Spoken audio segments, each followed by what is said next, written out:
Hi, folks. For those of you who don't know who I am, my name is David Santander. I'm a doctor of traditional Chinese medicine, acupuncture, and have some experience in what we're going to talk about today, which is postural alignment, yoga, and how that interacts with East Asian medicine. And basically, I've spent time in some yoga classes, some yin style yoga, played a lot of sports, and I practice orthopedics, which is basically helping people get out of pain. So, at the intersection of all those places where I've spent my time, I've had a lot of insights into how our bodies fall out of efficient structure and fall into pain, and how we get them back. I've had some really amazing teachers in the field. Dr. Jackowitz in New York, who practices Kyo physical manipulation, which we're going to talk a lot about today, which is a Korean medical modality of balancing and reorganizing the bony alignments and structures in the body. And that's what gets you out of pain. And that's kind of what yoga does. And I know a lot of people who do asana yoga, posture-based yoga, and who really gain a lot from it and who love it and enjoy it. And I have some people who I think would really benefit from it, and I have some people who are in my life as well who are benefiting from and maybe want to unpack it a little bit more and go a little bit deeper, not just into the practice, but into the why and the how of what's actually happening. So the one principle we're probably going to keep coming back today is a principle called Zheng Tai Zheng Jing. That's Chinese. You probably don't know what that means. Zheng meaning correcting, Tai structure, Zheng Jing correcting the weaving. So that basically that means that by correcting the physical alignment of the body, the physical structure of the body, we can correct the interconnected facets of the body, the interconnected organ systems, the interconnected reservoirs of resource, if you will. And by doing so, we encourage and enable the body to work in a more efficient manner. And that a higher level of efficiency helps us to feel less pain and suffering. So basically, we could call this pain and suffering and posture, or we'll have to figure out a working title for this. But that's one of the working titles. So there's a lot in this topic. There's a lot I want to talk about. And this is sort of going to be not at all an exhaustive discussion. This actually might even just be more of us sort of hashing things out and trying to figure out what the most efficient way is to unpack this thing and organize it so that we can understand what's going on. But first, what I want to talk about is let's talk about one of the most basic exercises in yoga, which in the United States, now I'm going to be speaking broadly, I'm sure, and I'm sure people are going to be yelling at this, saying that I don't know what I'm talking about and that I'm speaking in broad generalizations, or that the yoga in the United States is not the same as the yoga that they learned in India or practice in India, and on and on and on and on and on. So this is broad. This is not the most exacting. This stuff we could talk about for years and years, but we're just going to keep it basic to start, and then we'll go more into it as we go, and we'll unpack it. And anyway, enough of that. I'm trying to pull up a picture, and interestingly, once you hit the record button, your computer wants to make you look funny and say, we're not going to pull up that picture that you wanted to see because now it matters. So, okay, this picture should work. Okay.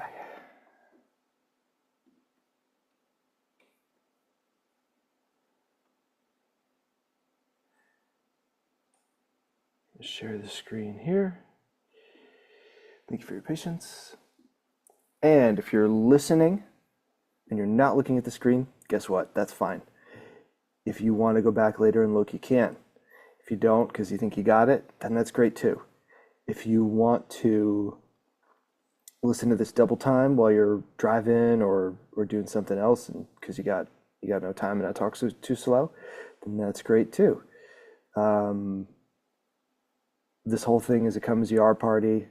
Enjoy it the way you want to enjoy it, and take it in the way you want to take it in. And rarely is anything ever really gotten or understood first time around. So a lot of times it's going to take you'll learn something more every time you revisit something. So okay, so people are familiar with the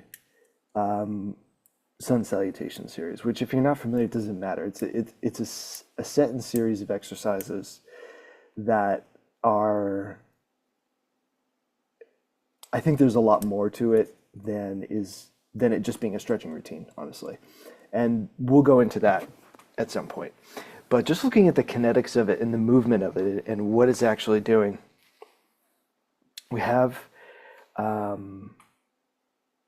a lot of folding and unfolding that's happening, which is one of the core principles in acupuncture. It's one of the core principles in yoga. It's one of the core principles in a lot of East Asian or even exercise science in the quote unquote West, modern exercise sciences. And I would even stretch or venture to say that it could even be a cross-cultural principle, that a certain amount of folding and unfolding in the body and a certain amount of unkinking the hoses, if you will, unkinking the structures of the body that transmit fluid and matter, and by twisting and untwisting them, we can get them to transmit fluid and food more easily and blood more easily. And by folding and unfolding the tissues, we can get them to sort of lay flat in the way that they're meant to lay inside inside the body. Because we have all these different layers of the body that need to slide and glide across each other, which is in acupuncture and Chinese medicine is one of the things that we address is these stagnations or stuck points, or basically bindings, myofascial bindings, where the muscle and the fascia, the tissues that slide across the fascia, and the skin that's meant to slide across the fascia and the muscle, where all of these things kind of get stuck and they don't slide well across each other. So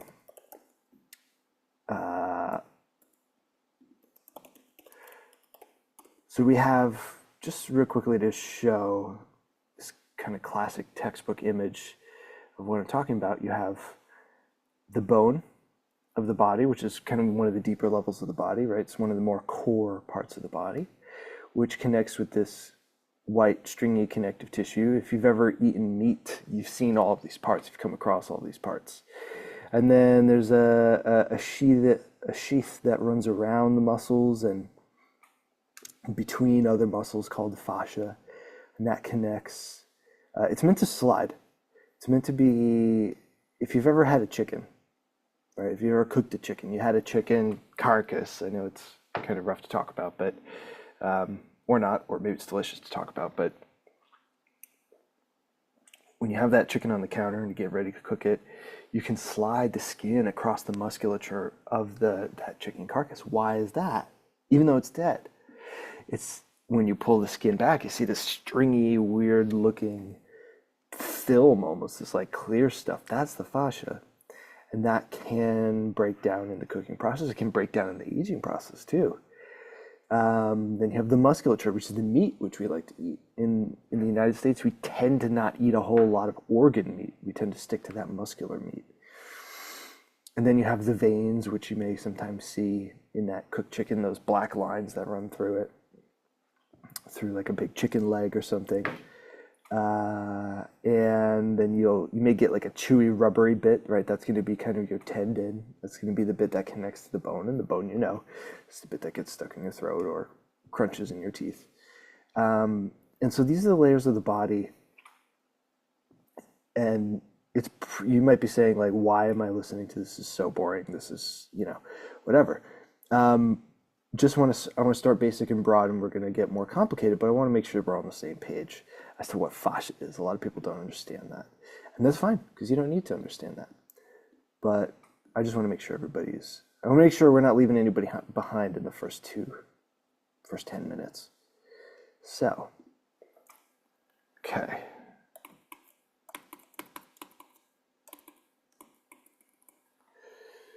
Let's go to our picture of our sun salutation here, which is just a series of, starting really broadly, looking at folding and unfolding. The first movement that you do is you fold, then you unfold, and then you fold your leg up towards your torso in this lunge pose, and then you send it back and you fold in half at the waist into a down dog, and then you plank, in which case you're folding your arms and you're strengthening your core. So now we're pumping blood to and from the muscles of the body. We're folding and unfolding and allowing ourselves to break the stagnation between these layers of tissues that we just talked about, which is why I wanted to illustrate that. The skin needs to slide across the fascia. The fascia needs to slide between that and the muscle. And the muscles need to slide gently across each other in order for there to be pain-free and efficient and flexible range of motion. And as we get stagnant, if we don't do our stretching, we don't do our yoga, we don't do our working out in the gym, we don't go for walks, we don't sit on the floor, whatever the lack of progressive movement is that we have in our sedentary lifestyles, that can manifest as it's like rust. It can manifest as stuckness of muscle tissue. It can manifest as stagnation. It can manifest as a slumpy posture from sitting in a chair and working at the computer and sitting in the car and maybe not walking around and bending to pull weeds. A couple little anecdotes to help illustrate my point a bit. When I was working when I was 22 or 23, I had a job working in a winery, in a vineyard winery called Palaya. And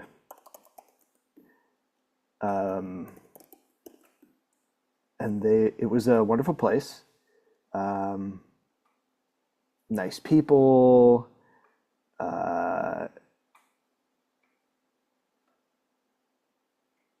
it just looks like it's getting taken over by a new company. That's cool. Good for them.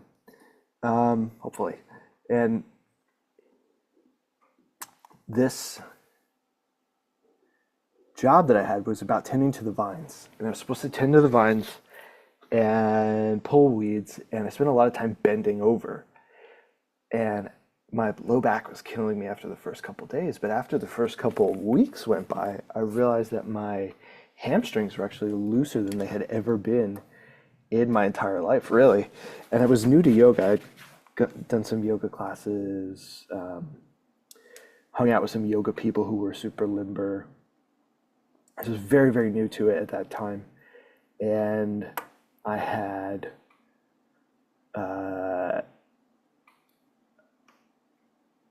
always, even since elementary school, grade school, I had really stiff hamstrings, really stiff. When they made us do the seated lunge, which now I think they're realizing is not really a great stretch. The seated bend over, where you sit down and they measure how far you can reach.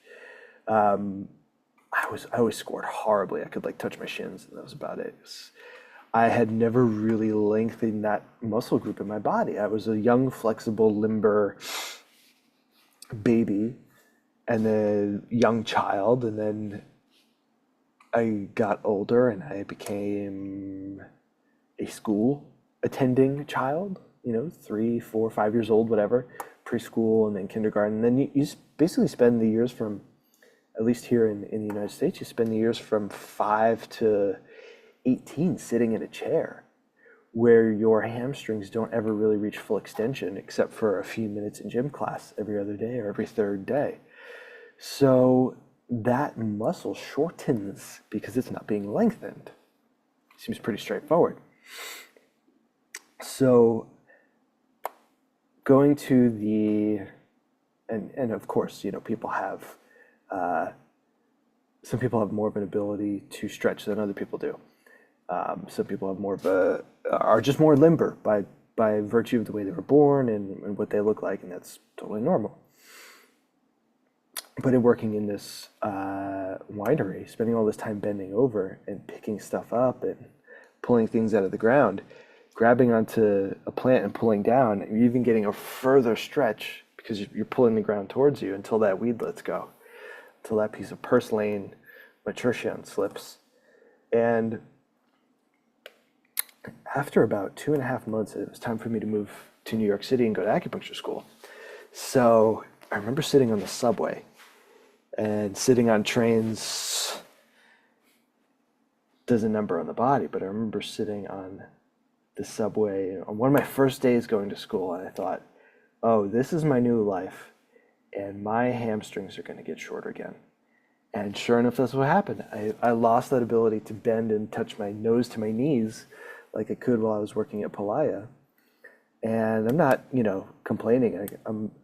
Hopefully I'll get that flexibility back. But if you don't use these ranges of motion, then you don't have them, really. I mean, some people may, but you want to be able to maintain that. I had a friend that I went to school with who was tall string, being used to eat whatever he wanted, and never gain a pound. And then one day that just caught up with him, and he started to gain weight. And this is kind of like that too. You may have that hamstring flexibility. You may have that hamstring flexibility, super flexible, and then one day it starts to erode. That ability starts to erode. And this is a lot of what we're talking about when we talk about orthopedics, when we talk about yoga, we're talking about posture-based stuff. We're trying to address the physical infrastructure of the body. We're trying to address the foundation of the body. We're trying to address the ability of the body to be, quote unquote, Gong, correct, upright, which can mean a bunch of esoteric things, meaning that you're in harmony with the universe and there's this sort of divine ethical direction that you're going, or that you're living in harmony with the Tao. But it can also just mean simply that you are able to stand up straight in 3 dimensions. Something that is balanced in 3 dimensions is going to stand longer. And if you have better balance, it requires less force, less muscular force to stand. It's easier, meaning you can stand longer. If you've ever done a handstand or even just a regular stand-up straight stand, and you found this kind of still place between the handstand where you can just stand forever, it feels like, or you can handstand for significantly longer than you'd ever been able to. It's pretty amazing. There's this point that I found in handstands, or headstands rather. I don't know how to do handstands yet, but in headstands where you're like leaning forward and you're fighting with your low back, or you start leaning back and you're wobbling, but then there's this middle space where you feel almost weightless, and you almost don't know which way you're wobbling because you're kind of not. And then, depending on how long you can hold that, but it feels like a lot less is happening there. Okay? If you've ever seen like your mother or an auntie or something, or some elder kind of leaning over, hunched over, and they look like they're working really hard to walk or working really hard to stand, or they look like they're exhausted all the time. Part of that is that posture, and that they're fighting gravity. They're constantly fighting gravity. A lot of people who sit at computers, sit at cars all day, sit at a desk all day, their neck begins to crane forward. We're seeing that with people who are staring down at our phones all day long. Your neck begins to crane forward. Further forward that your head goes, the more weight gets put on your shoulders, gets put on your low back, gets put on your hips. So for every pound of weight that goes forward, that's 3 times as many pounds on the back that you have to carry. So we want to maintain a beautiful erect posture, not too straight. The body does need to have a certain amount of curvature to it to activate efficiently and to navigate the world efficiently. Anything, things that are too straight can tend to break or have their own problems. Things that are too curved maybe are not in the right amount of extension in the body. So we want to find that every joint in every person is going to have their own sweet spot in terms of what's the right amount of curve to have. And one of the most obvious places that we see that is in the spine. If you look at a profile of the spine, And again, if you're looking, then that's great. And if you're not looking and you're just listening, that's fine too.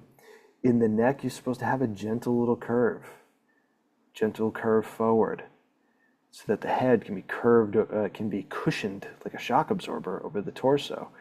And the torso is supposed to have a curve over the lumbar spine, and the lumbar spine is supposed to have this profound but not overly profound lumbar curve of the low back, where it curves forward towards the belly. And that coccyx below that, it sits on the coccyx. No, it sits on the sacrum, sorry. The sacrum below that, and then the coccyx underneath that is another point or part of the body that helps to balance the lumbar. The lumbar balances on top of the thoracic balances on top of the neck. And these curves help to accommodate for the soft tissues of the body, for the front of the body, for the chest, for the gut.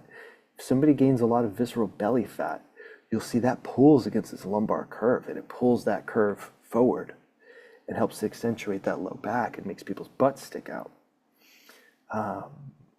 Sometimes we'll see in orthopedics women who get top surgery accentuating, if we will, that curve in the mid-back has to accommodate for the extra weight on the front. So it curves more, the thoracic curves become more accentuated, which is then going to manifest either as hyper curve or not enough curve in the neck and in the low back, because those curves have to compensate for it. So the spine is like a shock absorber, but it's also this kind of central pillar to the body that needs to be stacked correctly, like bricks in a house. So if the bricks in a house are falling out of alignment because of time and gravity, we're going to run into problems. So time and gravity are inevitable eroding forces, and those are fights that we fight every day. We fight gravity, we fight time. So a lot of what we do in yoga, orthopedics, and in acupuncture is about bringing that body into alignment and allowing the body to balance correctly, right? We want the bricks of the house to be stacked over each other neatly. And that means we need less glue and stuff to hold the building together. It's efficient. It's efficiency, and it's plumb, it's upright, it's erect. And those are the kinds of things that we want to see withstand time and erosion well. So pause for a drink.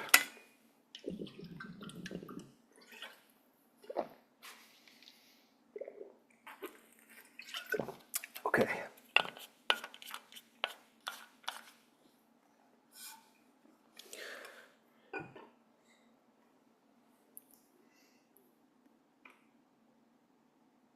So here we have our sun salutation. Okay, the first move, you stick your hands up over your head, right? That is stretching. Very, very simple way. Go ahead, try and put your hands over your head if you're not familiar with this movement. Just hands straight up over your head. There's a lot of people, there's binding under the armpits, along the ribs, below the nipple, posterior going towards the back. A lot of people will feel in their lower back to mid back, their lats, their latissimus muscles on the side, your pull-up muscles, or the muscles that push forward, the serratus muscles underneath the armpit. If you don't know the names of all these words, don't worry, you can still follow along. And the more you hear these words, the more you'll know where we are in the body. So if I'm trying to talk to people on a very basic level, I'm trying to talk to an intermediate level, I'm trying to talk to an advanced level, because I don't know where everybody's at. But what you should find is that, again, with repetition, this stuff will become familiar. So you go to reach your arms up over your head. Now that requires shoulder mobility. There's probably 20 or 30 muscles that one movement is activating. It's activating the muscles in the shoulder. It's activating the muscles in the neck. It's activating the muscles in the back, right? Those are just the muscles around the joint that's moving. How many muscles are connected to the shoulder? We got the pectoralis muscles, we got the deltoid muscle, the trapezius muscle, the four muscles of the sits bones in the shoulder, in the quote-unquote rotator cuff. We've got the serratus muscle, the latissimus muscle. We've got a lot of stuff going on. And that's just in the shoulder. When you move, and go ahead if you can right now, stand up and do it. When you reach your hands up, what's the first thing that happens? For your arms to move forward, you lean back ever so slightly to balance, because the balance point of the body moves. If you reach out to the side, if you were to bring your hands up to the side, there's not as much of that forward and backward movement, but the body still has to compensate laterally, left to right, so that you have the serpentine spine. Right? You have a spine that can flex forward and back. You have a spine that can flex side to side. And as the arms go up to the side, it doesn't always necessarily go up even. So your body's compensating side to side. Your body's compensating front to back. Your body's compensating on the diagonal. It's compensating in all these directions at the same time without you ever having to think about it. So just the simple movement of lifting your arms up over your head is moving almost every muscle in your body. Probably most muscles in your body to some extent.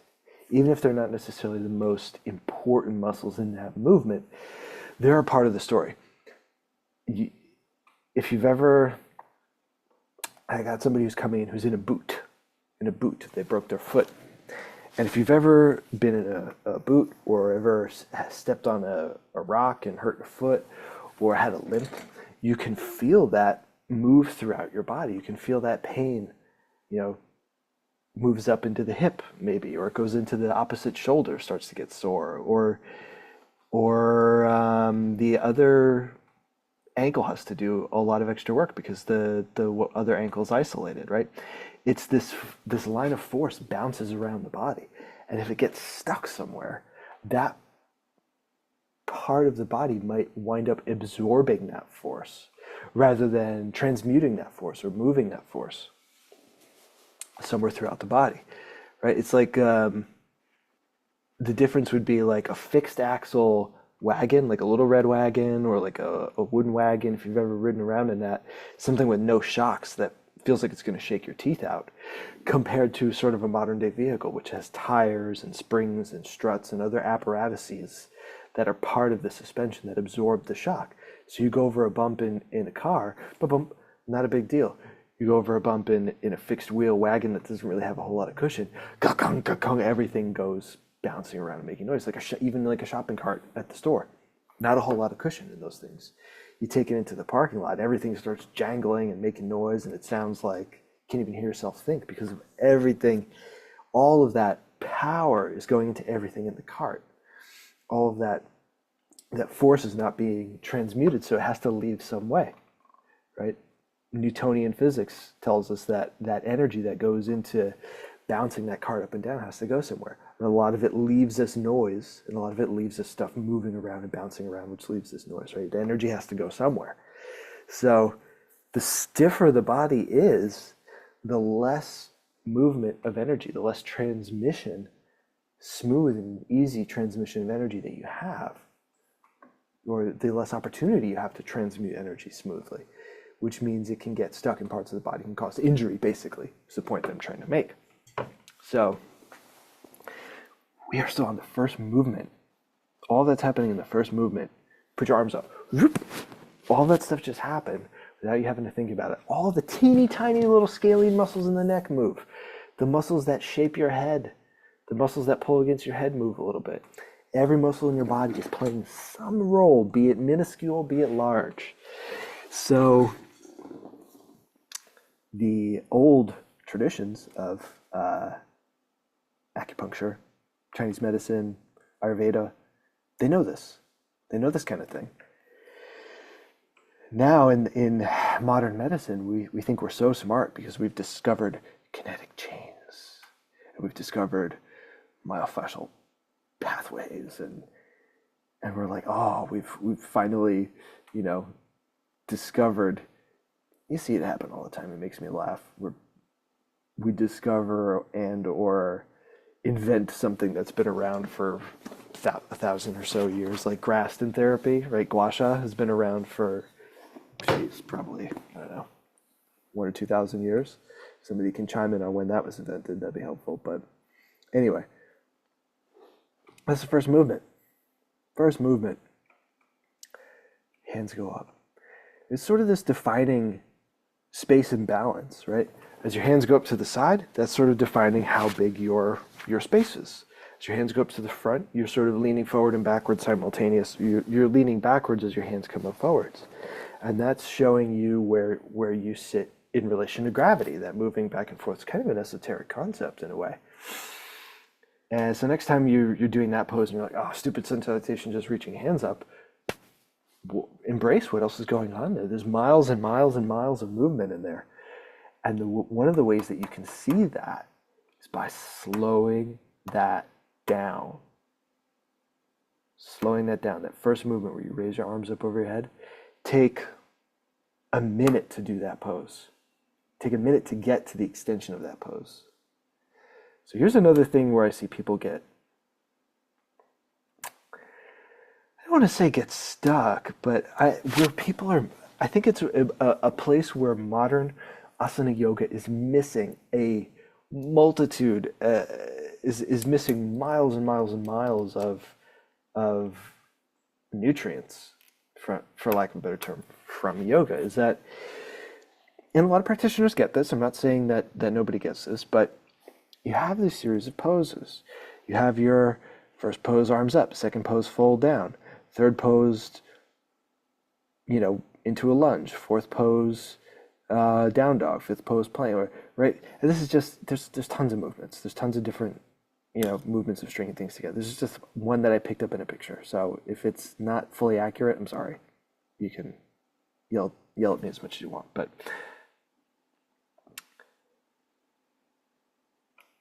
and I've also felt it in my in going to these classes where you're like, the pose becomes what the thing's about. But the pose, like where does the pose start and stop? Like where's the actual moment of the pose? What are we supposed to be focusing on in that pose? That's what's called in traditional Chinese Qigong, Yaodian. Yaodian, which is a point of focus. What is the thing that we're focusing on in any given exercise? Where are we putting our mind? And that's a more esoteric concept in orthopedics. That's a little bit out there, but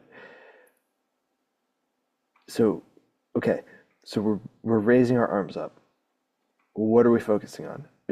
Are we focusing on nothing until we get our arms in the middle? Okay, now I'm here. Now what? Or are we focusing on it, being present with what happens as the arms come up? Oh, I'm wobbling forward. Oh, what's that? What's that interesting? What's that kinetic line that happens? What's that level of connection? What muscles are engaging and disengaging? Where am I uncomfortable? What muscles in my body are burning or not burning? Where am I tight? Where am I loose? All of that stuff can happen over the course of the journey, from your hands going to your side to your hands up over your head. The same thing from bending down. There's a lot of stuff that can happen. Are you bending down with your butt out? Going right, so hands up, and then they say float your arms down, right? Float your arms down. Are we floating our arms down with our back straight? Or are we rolling down vertebra by vertebra? Those are completely different physiological exercises that get you to the same place. Are we going butt curved out, so you have this accentuated lumbar curve as you go down? Are you going flat back, or are you going rolling down vertebra by vertebra? Each of those can do a different thing. So I'm not saying that either of those are good or bad or right or wrong, but there's a lot of possibility. There's a lot of ways to take that one movement and turn it into several different exercises. For example, moving on to this is a sort of moving into talking about principles. A lot of this medicine, East Asian medicine, Chinese medicine, Kyojung, physical manipulation, a lot of this stuff is principle-driven, principle-based. And we're going to be repeating this stuff over and over and over and over again. So if you don't speak any Chinese, by the end of this, you'll speak a little Chinese. or you'll understand some words at least. Okay.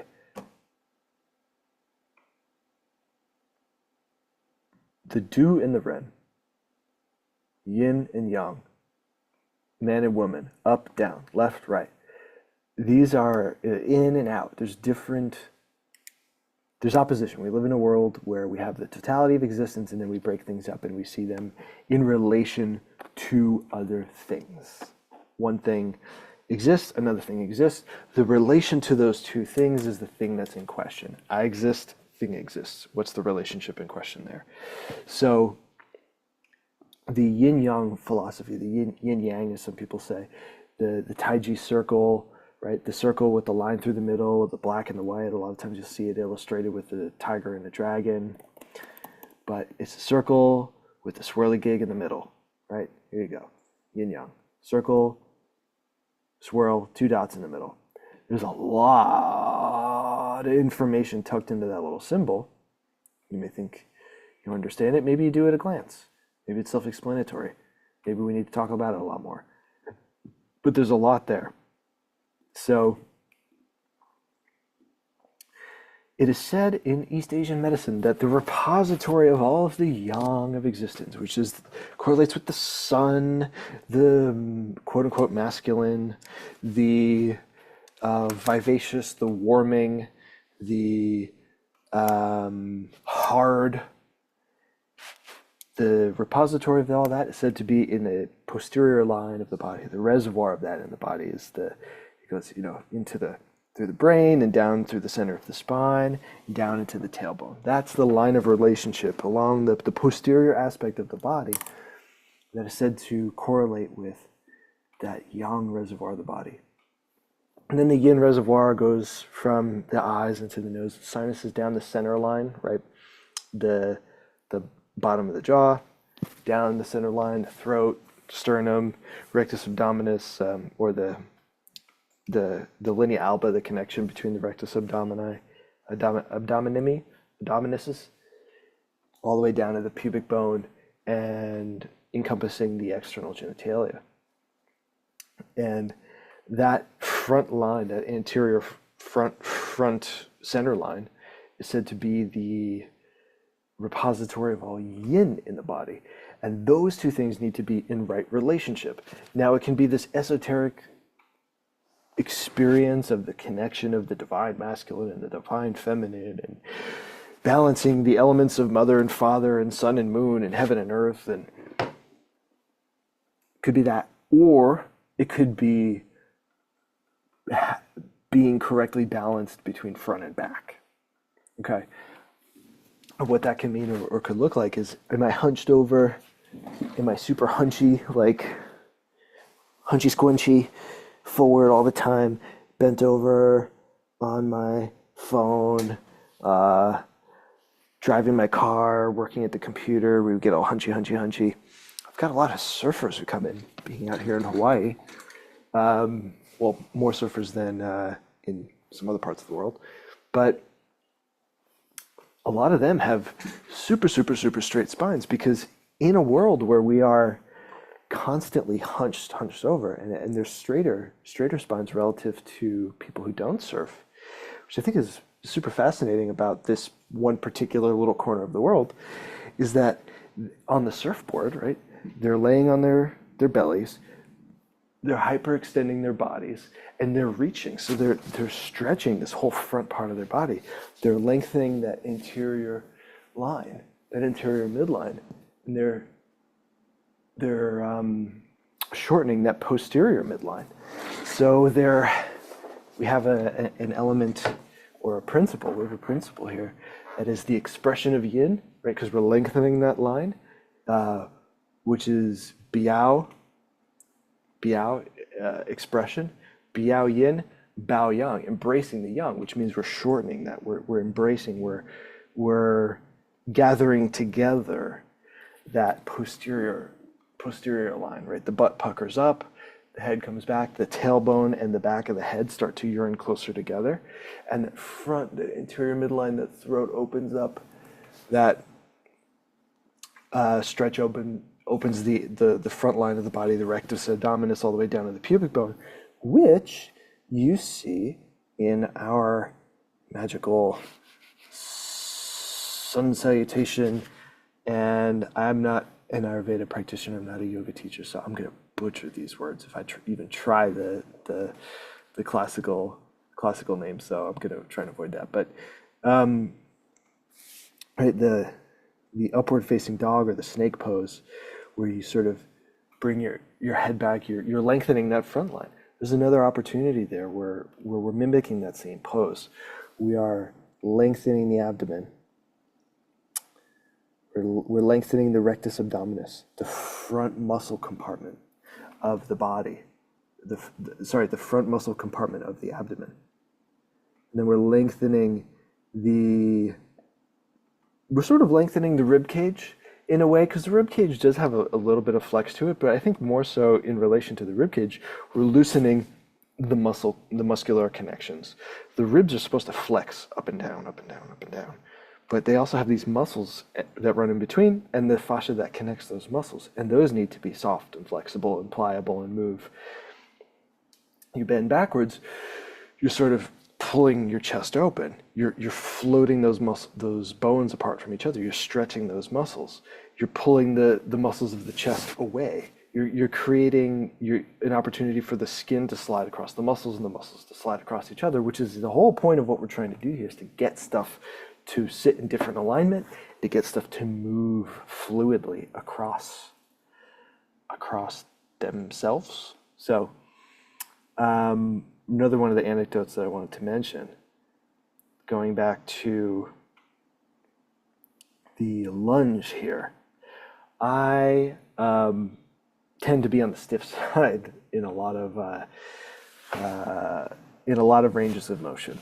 I did a lot of weightlifting when I was younger, and that tends to make people stiff. There's no way around it. Certain kinds of yoga tend to make people ultra flexible. Even so, going far beyond that, they can actually become hypermobile. And hypermobility and creating too much stretch of the connective tissues that's supposed to hold the joints together can create a condition known as laxity, where one has too much space in the joints.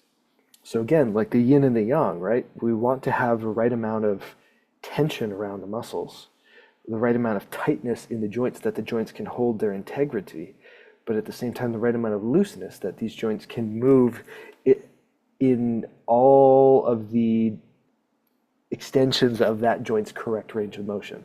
For example, the correct range of motion for an elbow should just be almost 180 degrees, folding into a comfortable, I don't know, what is this, 30 degrees or whatever. But, some people's elbows go past, some people don't. But what the elbow doesn't do is it doesn't flex left to right, in, out. It can only fold because that joint is like a hinge. A lot of the joints in the fingers are similar. They're hinges. The joint in the knee is a hinge. Something like the shoulder has a very different range of motion in that the shoulder is actually kind of not even really a joint. It's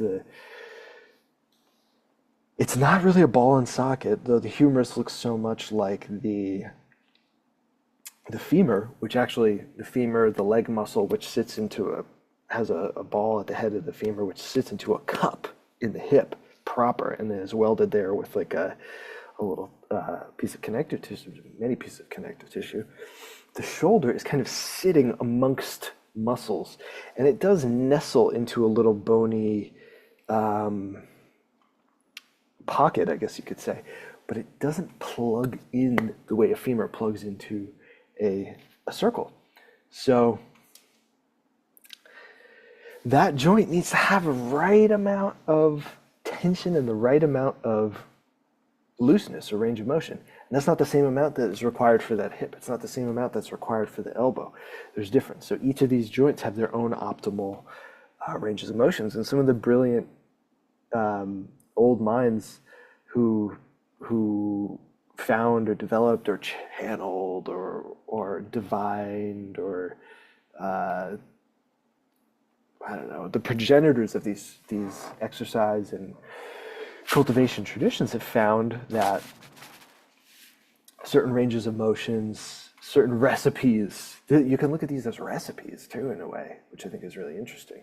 To create, to make a person change. Your identity changes as your physical relation to 3 dimensions changes. Your 3-dimensional relationship to the world can change your mind. If you're struggling moving in 3 dimensions through the world, that takes on an identity. That develops a mental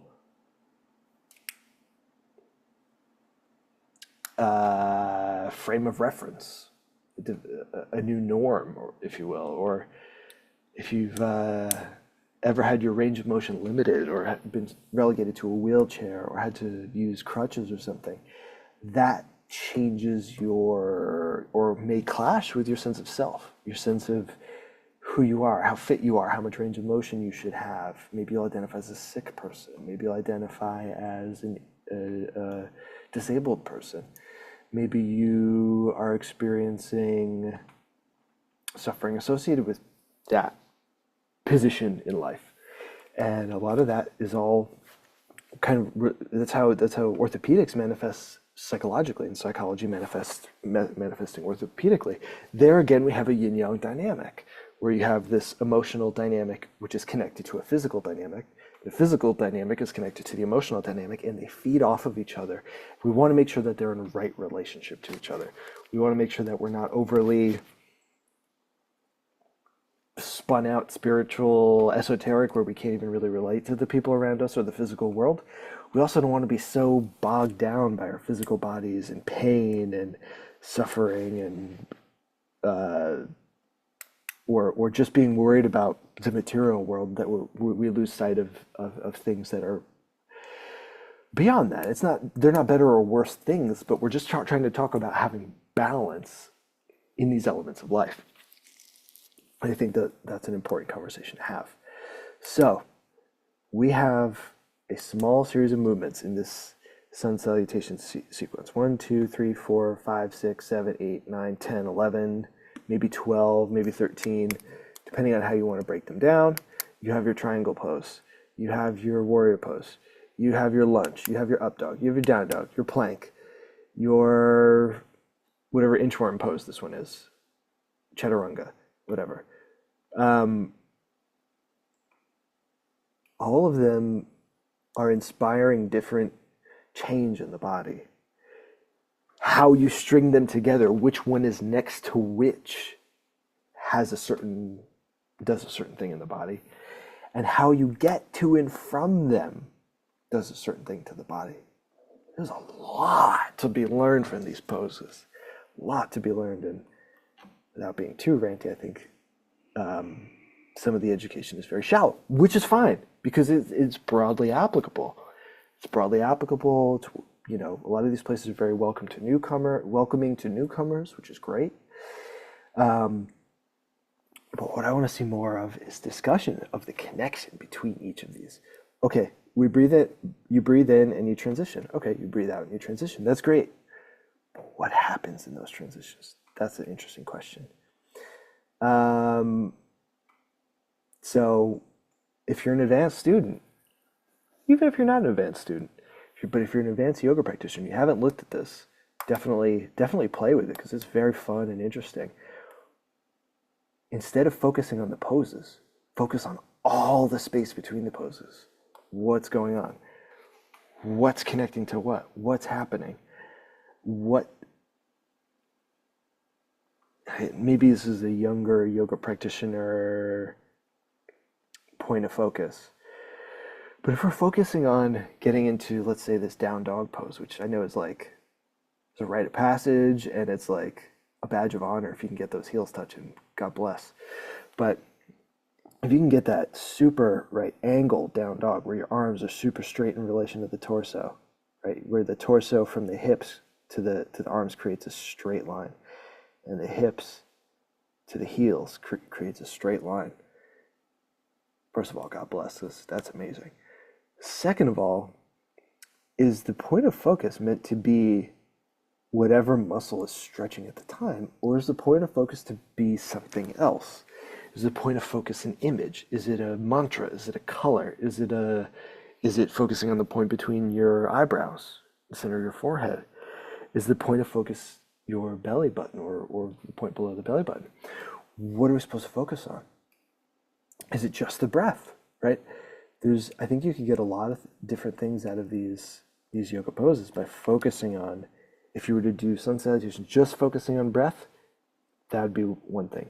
If it was just focusing on the point between the eyes, that'd be another thing.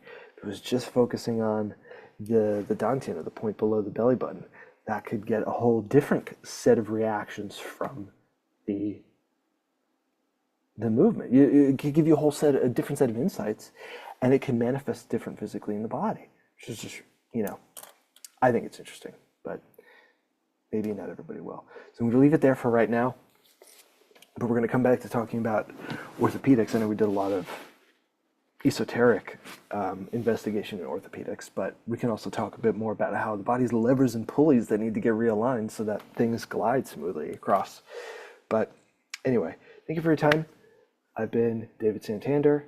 I'm a doctor of traditional Chinese medicine and orthopedics. My clinic is All Holistic Medicine, for those of you who don't know. And thank you for listening. Thank you for coming. Thank you for your attention. I hope you get something out of this. And if you do, feel free to share it with somebody who you think would benefit. Thank you for your time. Have a great day.